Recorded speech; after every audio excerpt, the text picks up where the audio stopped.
and he nailed it. Venkat గారిని మాట్లాడవలసిందిగా request చేస్తాను.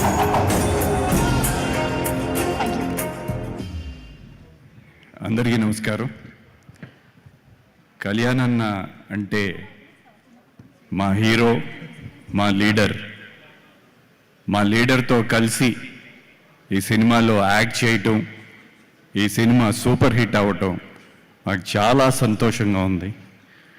Big congratulations to Sujeeth and his direction department, అలాగే Ravi K Chandran garu, Thaman and మిగతా టెక్నీషియన్స్ అందరూ excellent job. Congratulations to each and every one. And big congratulations to మా producer Danayya garu for hattrick hits, consecutive 3 hits. Congratulations sir, thank you. Garu thank you so much అండి, thank you. And అలాగే villainism అయినా సరే, character ఏదైనా సరే,